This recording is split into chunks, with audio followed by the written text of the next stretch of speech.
اللهم بارك على محمد وعلى آل محمد كما باركت على إبراهيم وعلى آل إبراهيم إنك حميد مجيد. رب اشرح لي صدري ويسر لي أمري واحلل عقدة من لساني يفقه قولي. اللهم آت نفسي تقواها وزكها فأنت خير من زكاها أنت وليها ومولاها. اللهم طهر قلبي من النفاق وعملي من الرياء ولساني من الكذب وعيني من الخيانة فإنك تعلم خائنة الأعين وما تخفي الصدور. أما بعد فإن خير الحديث كتاب الله وخير الهدي هدي محمد صلى الله عليه وسلم وشر الأمور محدثاتها وكل محدثة بدعة وكل بدعة ضلالة وكل ضلالة في النار. أعوذ بالله السميع العليم من الشيطان الرجيم من همزه ونفخه ونفثه. بسم الله الرحمن الرحيم. كنتم خير أمة أخرجت للناس تأمرون بالمعروف وتنهون عن المنكر.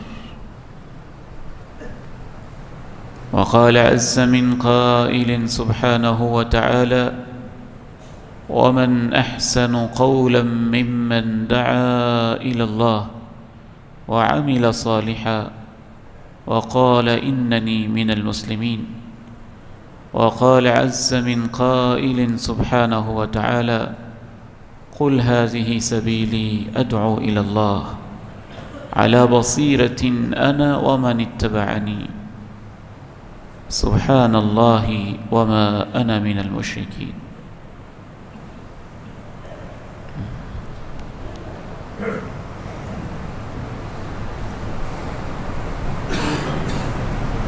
دنیا میں ہر انسان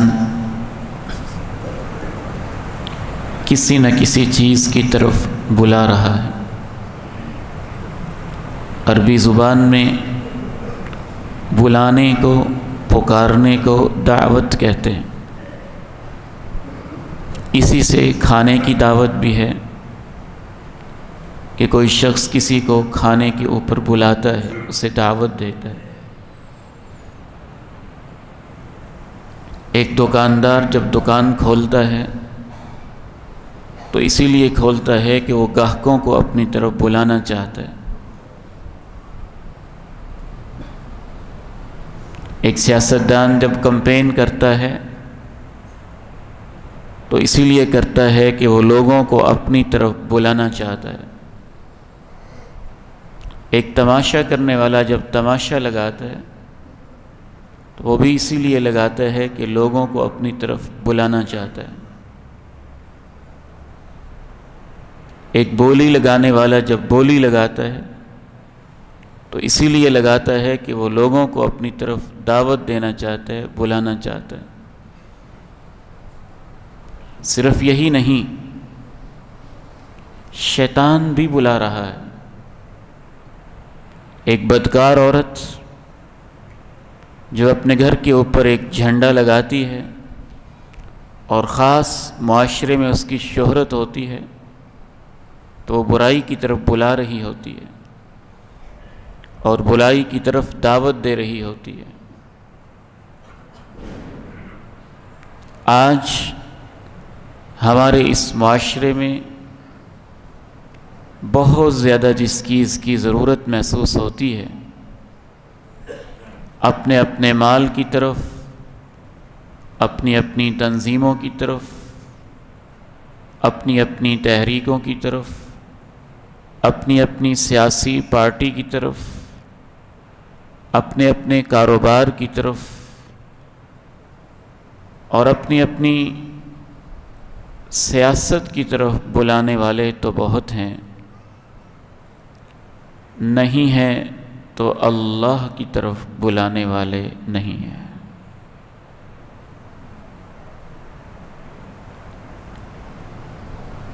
اللہ تعالیٰ کی طرف بلانا اس کے دو مطلب ہوتے ہیں۔ ان لوگوں کو بلانا جو اللہ کو مانتے ہی نہیں، جو کافر ہیں، ایتھیسٹ ہیں، ان کو بلانا جو مانتے ہیں لیکن دین اسلام کے لحاظ سے نہیں مانتے، یہ بھی دعوت ہے۔ اور دوسرے نمبر پہ ان کو بلانا جو اللہ کو مانتے تو ہیں لیکن اللہ کے حکموں کو تسلیم نہیں کر رہے، زندگی میں اس پہ عمل نہیں کر رہے۔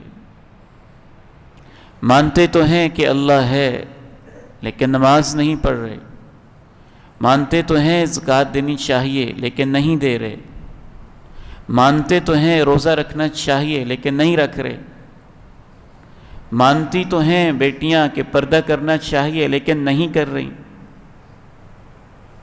مانتے تو ہیں کہ بے حیائی بد کرداری نہیں ہونی چاہیے لیکن وہ بد کرداری اور بے حیائی کا ارتکاب کر رہے ہیں۔ تو اللہ کی طرف بلانے کے بھی دو مطلب ہوئے، ان کو بلانا جو اللہ کو مانتے ہی نہیں کہ آؤ اللہ واحد کے در پہ جھک جاؤ، شرک سے الحاد سے بچ جاؤ، اور دعوت اس معنی میں بھی کہ جو کلمہ تو پڑھ چکے ہیں لیکن ان میں کسی لحاظ سے بے عملی ہے، نیکی کے کام کو چھوڑے ہوئے ہیں یا برائی کا کام کر رہے ہیں، تو ان کو بلانا کہ آؤ نیکی کے کام پہ لگ جاؤ اور برائی کو چھوڑ دو، اسے دعوت الی اللہ کہتے ہیں۔ وَمَنْ أَحْسَنُ قَوْلًا مِّمَّنْ دَعَا إِلَى اللَّهِ وَعَمِلَ صَالِحًا وَقَالَ إِنَّنِي مِنَ الْمُسْلِمِينَ۔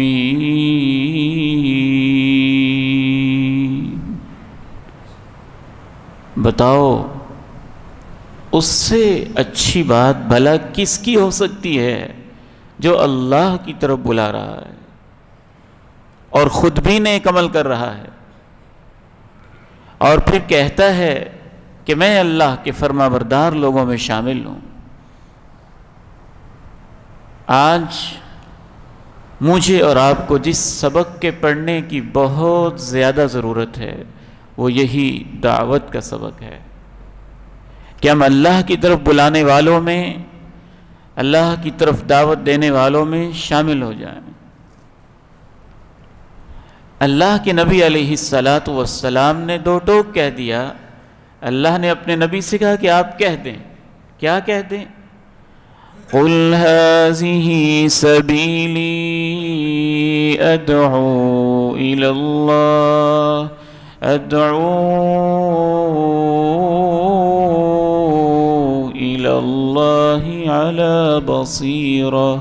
على بصيرة أنا ومن اتبعني وسبحان الله وما أنا من المشركين۔ اے نبی آپ کہہ دیجئے یہ میرا راستہ ہے، میں اللہ کی طرف بلاتا ہوں، میں بھی اور جو میرا کلمہ پڑھے وہ بھی اللہ کی طرف بلاتا ہے، پوری بصیرت کے ساتھ، دلیل کے ساتھ، روشنی کے ساتھ، علم کے ساتھ۔ اللہ پاک ہے، اگر ہم اس کی طرف نہیں بھی بلائیں گے تو کیا اس کی پاکی نہیں ہوگی، اس کی عظمت اور اس کی کبریائی نہیں ہوگی؟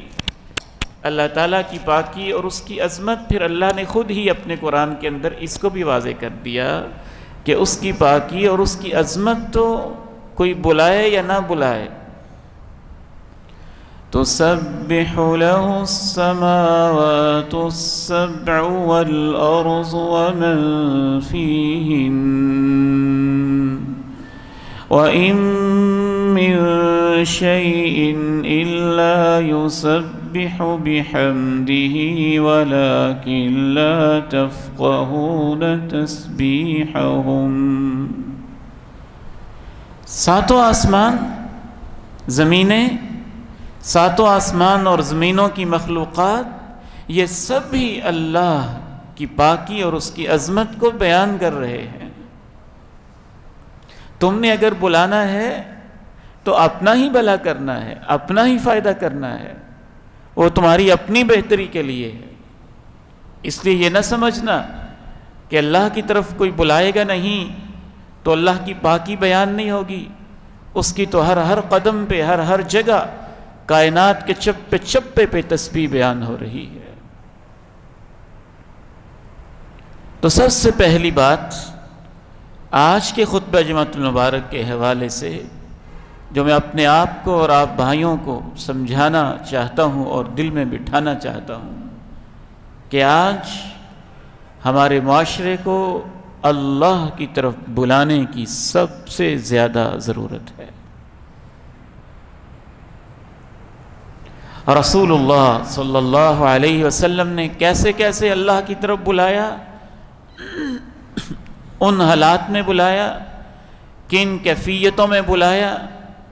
صحابی رسول کہتے ہیں کہ مجھے وہ منظر یاد ہے، اوکاز کا بازار تھا، اللہ کے نبی علیہ السلام بازار میں جاتے ہوئے کہہ رہے تھے قولوا لا الہ الا اللہ، اللہ کی طرف آ جاؤ، غیر اللہ کی عبادت چھوڑ دو، ایک اللہ کے در پہ جھک جاؤ، لا الہ الا اللہ کہہ دو۔ بازار میں آپ یہ کہتے جا رہے تھے اور آپ کے پیچھے پیچھے بڑے خوبصورت چہرے والا ایک شخص، بڑا قد داور ایک شخص جس کے چہرے پہ روشنی بھی تھی اور وہ بڑی عمر کا تھا، یوں کہتا جا رہا تھا خبردار اس کی بات نہ ماننا، یہ بے دین ہو گیا ہے، یہ جھوٹا شخص ہے۔ صحابی کہتے ہیں میں نے لوگوں سے پوچھا یہ کون ہے جو اللہ کی طرف بلا رہا ہے، اور یہ کون ہے جو اس کے پیچھے پیچھے کہہ رہے اس کی بات نہ ماننا، یہ جھوٹا ہے۔ مجھے بتایا گیا یہ جو اللہ کی طرف بلا رہا ہے یہ اللہ کا پیغمبر ہے، محمد کریم علیہ السلام ہے، اور جو پیچھے پیچھے کہہ رہے اس کی بات نہ ماننا جھوٹا ہے، یہ ان کا چچا ابو لہب ہے۔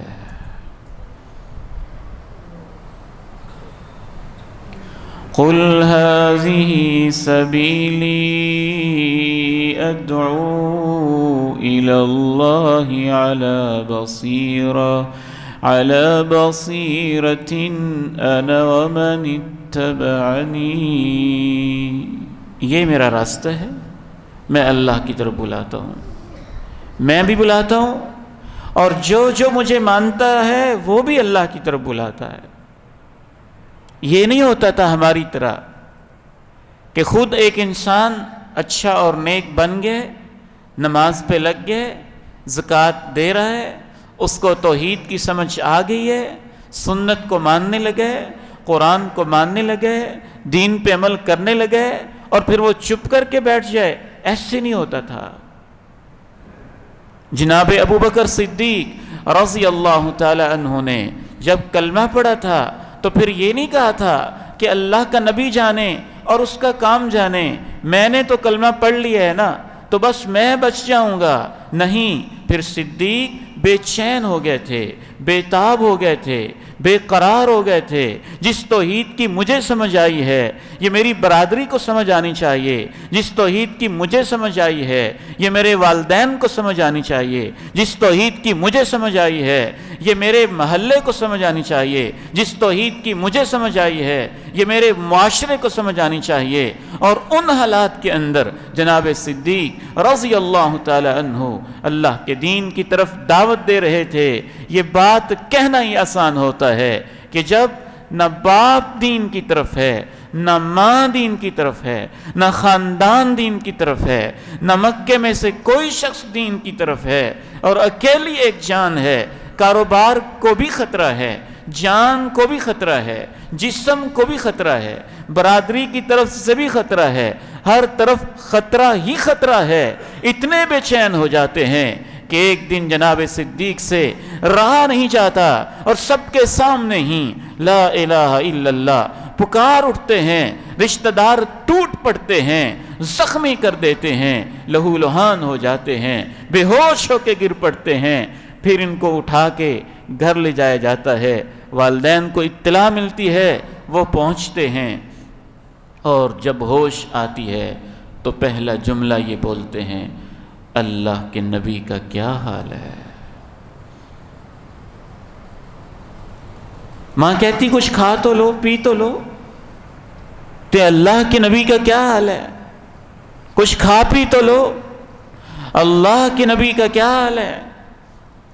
میں نہیں کھاؤں گا، نہیں پیوں گا جب تک پتہ نہ چل جائے کہ اللہ کے نبی کا کیا حال ہے۔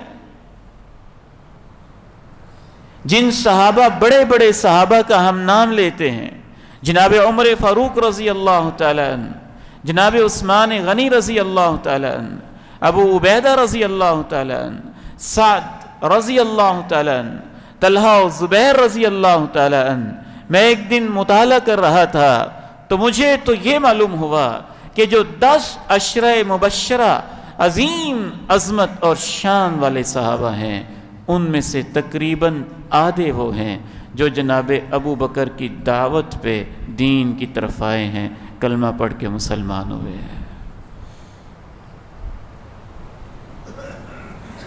تو جناب ابو بکر کے لیے کتنا بڑا اجر ہوگا، کتنا بڑا ثواب ہوگا۔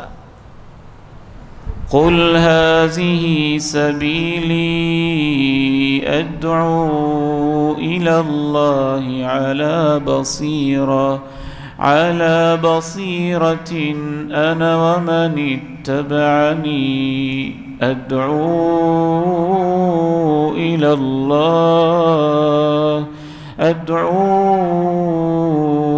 اللَّهِ عَلَى بَصِيرَةٍ أَنَا وَمَنِ اتَّبَعَنِي۔ آپ سے ایک سوال پوچھنا چاہوں گا، کچھ دیر کے لیے اپنے ذہن کو لے جائیں الیکشن کی طرف، نمائندوں کی طرف، ان تنظیموں اور تحریکوں کی طرف، صرف بات کو سمجھنے کے لیے۔ کوئی پی ٹی آئی میں ہے، کوئی نون لیگ میں ہے، کوئی پیپلز پارٹی میں ہے۔ نون لیگ نے اپنے نمائندے کھڑے کیے، پیپلز پارٹی نے اپنے نمائندے کھڑے کیے، پی ٹی آئی نے اپنے نمائندے کھڑے کیے، کوئی ایم پی اے کی سیٹ پہ آیا، کوئی ایم این اے کی سیٹ پہ آیا، ہر ایک نے اپنا اپنا ڈیرا بنا لیا۔ سوال یہ ہے، ان دنوں کے اندر آپ میں سے ہر شخص نے کتنی محنت کی ایک ایم پی اے کو راضی کرنے کے لیے، ایک ایم این اے کو خوش کرنے کے لیے کہ یہ اس سے مجھے کل کام پڑے گا تو میں جاؤں گا تو یہ میرے کام آئے گا، اس سے مجھے کام پڑے گا تو میرے کام آئے گا، اس سے مجھے واسطہ پڑے گا تو میرے کام آئے گا۔ ہر شخص نے اپنے اپنے گھر کے سامنے، اپنے اپنے ڈیرے کے سامنے ایک ایک کیمپ لگا لیا۔ ہر شخص نے وہاں لوگوں کو دعوت دینا شروع کی، وہاں لوگوں کو بلانا شروع کر دیا۔ ہر شخص نے ایک ایک گھر کا دروازہ کھٹکھٹایا، گھر گھر کا دروازہ کھٹکھٹا کے یہاں بھی بات نہ بنی، اس کے رشتہ داروں کو اکٹھا کیا۔ اچھا وہ ہمیں سپورٹ نہیں کر رہا، ذرا مل کے اس کے پاس جاتے ہیں، کسی کی شرم رکھے گا، کسی کا کسی کے اوپر پریشر ہوگا۔ رشتہ داروں کو اکٹھا کر لیا، یہاں بھی بات نہ بنی، محلے داروں کو اکٹھا کر لیا، پھر بھی بات نہ بنی۔ 4 گاڑیاں اکٹھی کر لیں، ایک دفعہ نہیں مانا، دوسری دفعہ چلے گئے، پھر نہیں مانا، تیسری دفعہ چلے گئے، پھر نہیں مانا، چوتھی دفعہ چلے گئے۔ ادھر سے پریشر، ادھر سے پریشر، ادھر سے دباؤ، ادھر سے دباؤ، ادھر سے سفارش، ادھر سے سفارش۔ کتنی جتن کی لوگوں نے، اس حد تک کہ رات کے 12 1 بجے لوگوں کے گھروں کے دروازے کھٹکھٹائے۔ ایک ایم پی اور ایم این اے کے لیے اتنی محنت کرنے والوں، کبھی سوچا ہے کہ اللہ کی طرف بلانے کے لیے بھی اتنی محنت کی ہے؟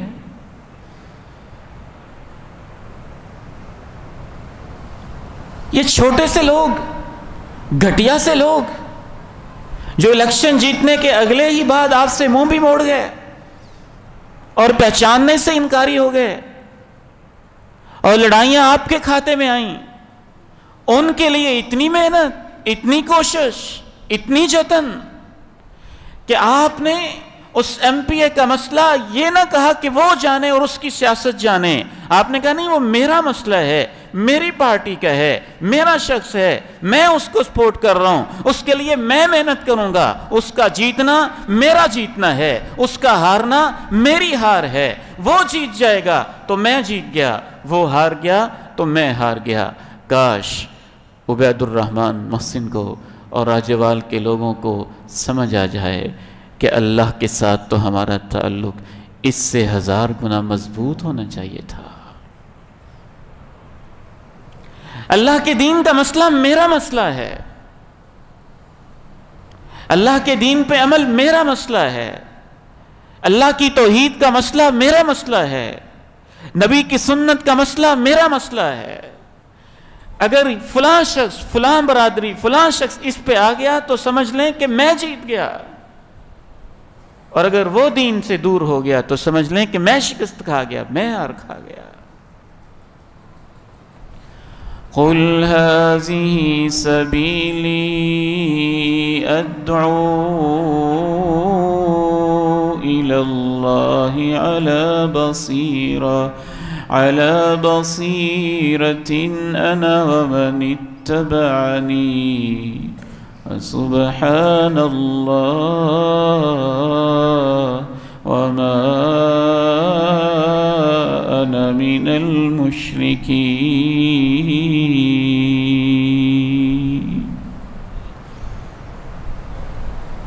یہ وقت کی ضرورت ہے، یہ ہماری ذمہ داری ہے، یہ ہمارا فرض ہے، اور ہم یہ سوچ کر آرام سے بیٹھے ہیں جمعہ ہوتے ہیں نا کافی ہے، مولانا صاحب تقریر کرتے ہیں نا کافی ہے، سال کے بعد جلسہ ہو جاتا ہے کافی ہے،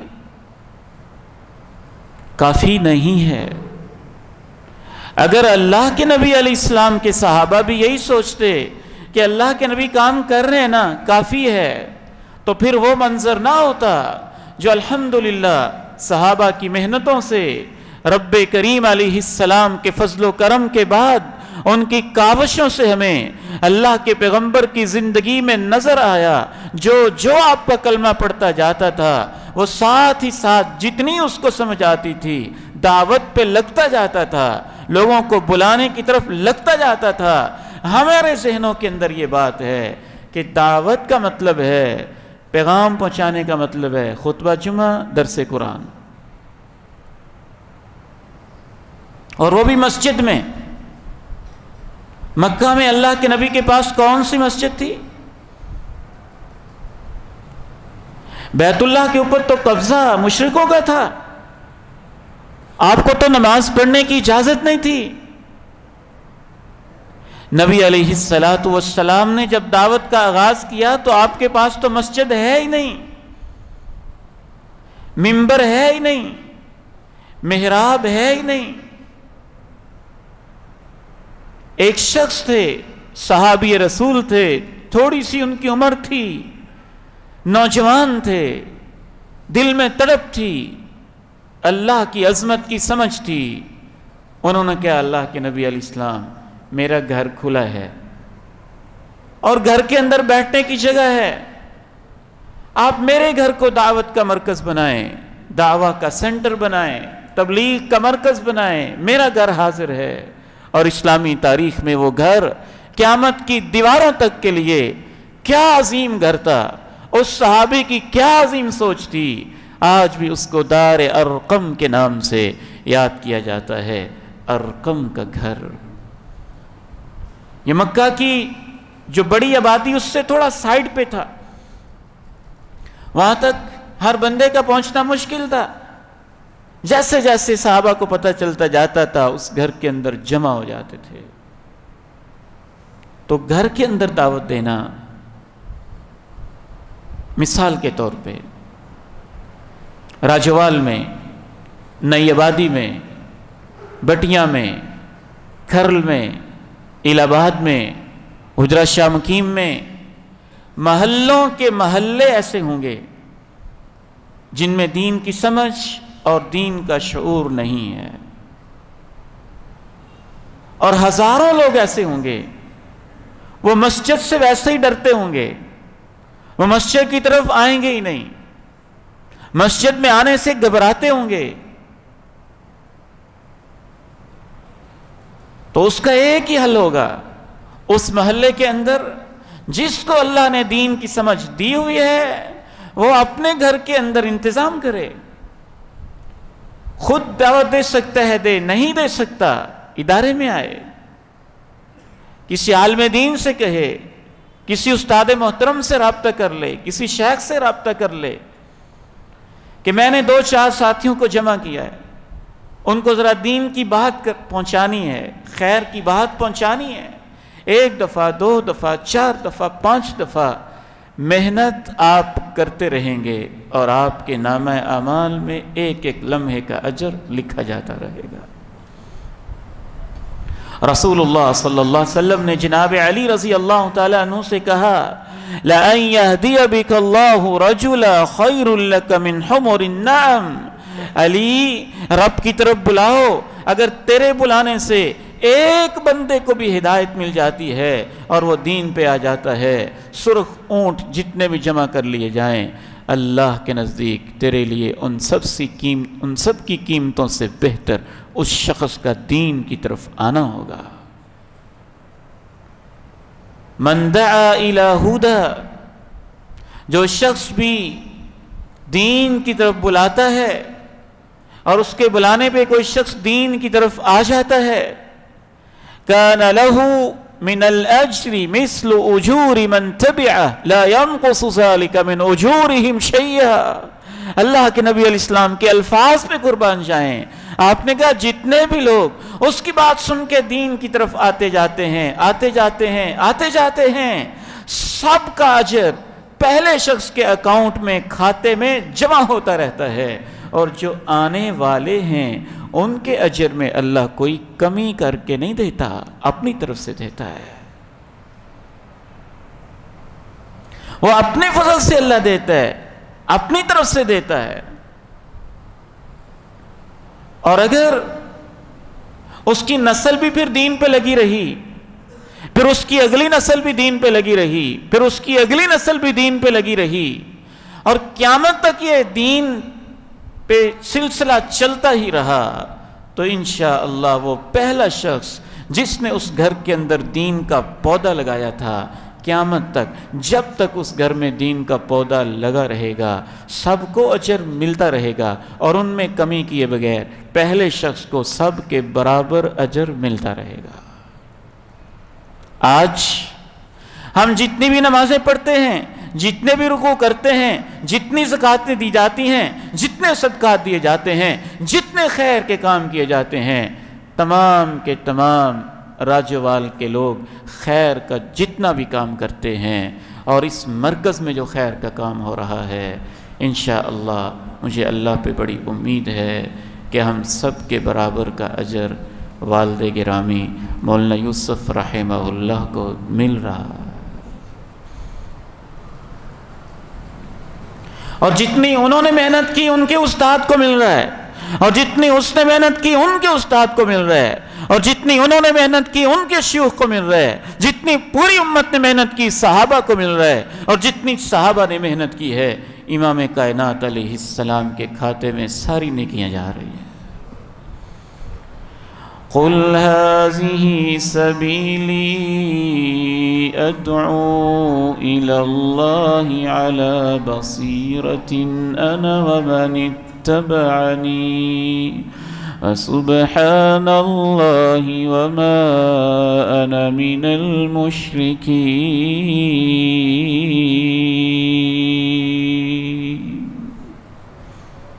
دین کو اپنا مسئلہ سمجھیں۔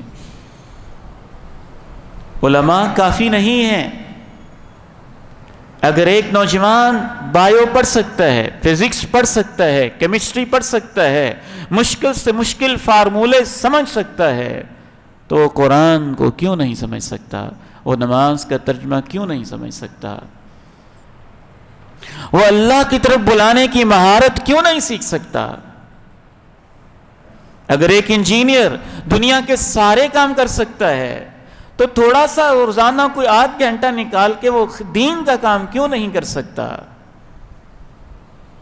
میں سمجھتا ہوں آج کے نوجوانوں کے لیے، آج کے بیٹوں کے لیے، آج کی بیٹیوں کے لیے، ماؤں بہنوں بزرگوں کے لیے، ہمارے ملک میں آئے ہوئے عظیم مہمان اور دین کے دائی ڈاکٹر ذاکر نائک حفظہ اللہ ایک بہترین ماڈل ہیں۔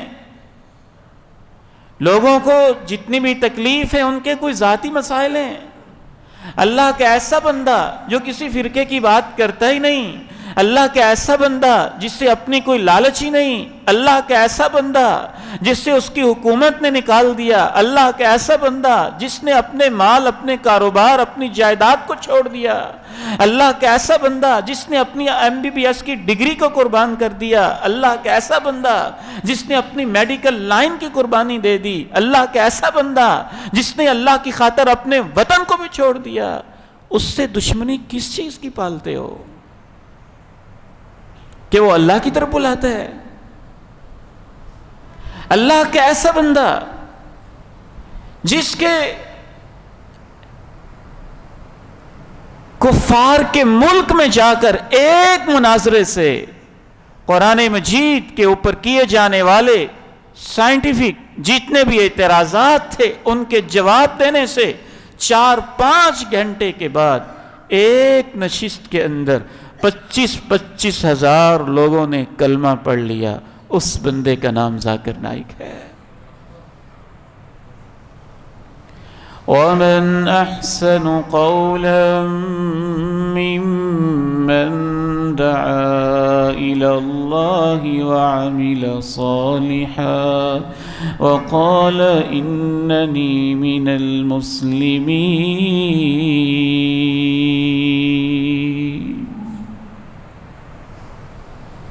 ایک ڈاکٹر دعوت دین کا کام بہت اچھا کر سکتا ہے، ایک انجینئر اپنے آفس میں دعوت دین کا کام بہت آسان انداز سے کر سکتا ہے، ایک کاروباری شخص اپنے طبقے کے اندر دعوت دین کا کام بہت اچھے سلجھے انداز سے کر سکتا ہے، ایک آفیسر اپنے ڈپارٹمنٹ کے اندر دعوت دین کا کام بہت خوبصورتی سے کر سکتا ہے۔ کس موقع پہ یاد آئے ہمارے بھائی، ہمارے عظیم دوست ڈاکٹر عبداللہ خالد رحمہ اللہ رحمتاً واسعہ، اللہ اس بندے کی قبر پہ کروڑوں رحمتیں نازل فرما دے۔ سرجن ڈاکٹر تھے، ان کے بزرگوں نے مسجد بنائی، انہوں نے اپنا پرائیویٹ ہاسپٹل بھائی کے ساتھ مل کے بنایا۔ جو مریض آ رہے نماز پڑھا کریں، اپنے آپ کو دم بھی کیا کریں، ذکر اذکار بھی کیا کریں، اللہ کو بھی یاد کیا کریں، اللہ آپ کو شفا دے، ساتھ دوائی دے رہے ہیں، ساتھ دین کی دعوت دے رہے ہیں۔ آخری سفر ہمارے اس پیارے بھائی ڈاکٹر عبداللہ خالد رحمہ اللہ، کیسی زندگی تھی اس شخص کی۔ رات کے 1 بجے 2 بجے بھی کال کریں تو اٹینڈ کرتے۔ میں نے کہا ڈاکٹر صاحب ہم تو دین کے چھوٹے سے خادم ہیں، ہم سے نمبر اٹینڈ نہیں ہوتا، اتنا مشکل کام آپ کیسے کر لیتے ہیں؟ کہنے لگے عبید بھائی میرا شعبہ ہی ایسا ہے، میرا شعبہ ہی ایسا ہے، کسی بھی میٹرنٹی کا، بچے کی ولادت کا جب کیس ہوتا ہے اور لیڈی ڈاکٹر جب بہت پریشان ہو جاتی ہے اور اس ایمرجنسی کے اندر اگر اس کے ذہن میں نام آتا ہے تو ڈاکٹر عبداللہ خالد کہتا ہے کہ ڈاکٹر صاحب بڑی پریشانی ہے، رہنمائی کریں، یہاں مسئلہ کیسے حل کرنا ہے؟ تو میں رات کے 12 بجے بھی اٹھ کے چلا جاتا ہوں۔ اور آخری سفر انہوں نے کیا رمضان میں، روزے کی حالت میں، وہ بھی درس قرآن دینے کے لیے جا رہے تھے، راستے کے اندر ایکسیڈنٹ ہوتا ہے اور انشاءاللہ شہادت کی موت لیتے ہوئے رب کے پاس چلے جاتے ہیں۔ علماء کے ساتھ جڑیں، ان کے ساتھ وابستہ ہو جائیں۔ اس کا یہ مطلب بھی نہیں ہے کہ آپ دین سیکھیں بھی نہ، ترجمہ سیکھیں بھی نہ، نماز سیکھیں بھی نہ، دعوت کا انداز سیکھیں بھی نہ، اور بس ایسی تقریریں کرنے لگ جائیں اور مسجد میں آ کے درس دینے لگ جائیں اور من گھڑت روایتیں بیان کرنے لگ جائیں اور غلط مسئلے بیان کرنے لگ جائیں اور لوگوں کی خیر خواہی کی بجائے، پھر اس کی مثال تو اس ڈاکٹر کی طرح ہوگی جس ڈاکٹر نے دل کی سرجری سیکھی نہیں ہے اور وہ کہتا ہے کہ میں آپریٹ کر دیتا ہوں، تو ہمدردی نہیں کر رہا، وہ بندے مارنے کا کام کر رہا ہے۔ دوسری طرف یہ مبالغہ آ رہی ہے وہ بھی نہ ہو، جتنا سیکھیں اتنا آگے پہنچا دیں۔ یہ تو پتہ ہی ہے سب کو نماز پڑھنی چاہیے، آپ اس کی دعوت دیں۔ یہ تو پتہ ہی ہے کہ زکوٰۃ دینی چاہیے، اس کی دعوت دیں۔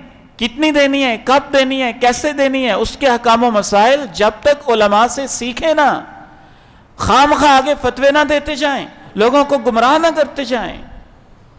لیکن جو دین کی بدیہیات ہیں، ضروریات ہیں، اخلاقیات ہیں، بنیادی چیزیں ہیں، شرم و حیا کا درس ہے، نماز کی تلقین ہے، زکوٰۃ کی تلقین ہے، اللہ کو سجدہ کرنے کی تلقین ہے، توحید کی تلقین ہے، جتنا آپ نے علماء سے سیکھا ہے اس کو اپنے پاس نہ سنبھالیں، اس کو دعوت دیں، اس کی طرف لوگوں کو بلائیں۔ اس سے بڑا اور عظیم کام اور اس سے پیارا کام اللہ کو کوئی نہیں لگتا ہے۔ وَمَنْ أَحْسَنُ قَوْلًا مِّمَّنْ دَعَا إِلَى اللَّهِ وَعَمِلَ صَالِحًا وَقَالَ إِنَّنِي مِنَ الْمُسْلِمِينَ۔ اس سے بہتر کس کی بات ہو سکتی ہے جو اللہ کی طرف بلاتا ہے؟ قُلْ هَذِهِ سَبِيلِي أَدْعُو إِلَى اللَّهِ عَلَى بَصِيرَةٍ أَنَا وَمَنِ اتَّبَعَنِي۔ کہہ دیجئے یہ میرا راستہ ہے، میں بھی اللہ کی طرف بلاتا ہوں اور جتنے مجھے ماننے والے ہیں وہ بھی اللہ کی طرف بلاتے ہیں، علی بصیرہ، بصیرت کے ساتھ۔ بصیرت ضروری ہے، سمجھ بوجھ ضروری ہے، دین کو سمجھنا ضروری ہے، اتنا علم حاصل کرنا ضروری ہے جتنی آپ نے دعوت دینی ہے، اتنا سیکھیں پھر آگے سکھائیں، پھر سیکھیں پھر سکھائیں۔ اللہ تعالیٰ سے دعا ہے ہمیں اس مسئلے کی اہمیت کو سمجھنے کی توفیق نصیب فرمائے۔ مزید انشاءاللہ اس پہ گفتگو جاری رہے گی، کیسے اللہ کے دین کی طرف بلانا ہے، کون کون سے میدان ہیں، اگر نہ بلایا جائے تو کیا نقصان ہوگا، اور سوسائٹی کا اس کے اندر کتنا بڑا سوسائٹی ہلاکت کی طرف جاتی ہے۔ اللہ تعالیٰ سے دعا ہے کہ دعوت الی اللہ کا یہ عظیم فریضہ اللہ تعالیٰ ہمیں دین کے داعیوں میں شامل کر لے، مخلص داعیوں میں شامل کر لے، ہم سے اپنے دین کا کام لے لے۔ وآخر دعوانا ان الحمد للہ رب العالمین۔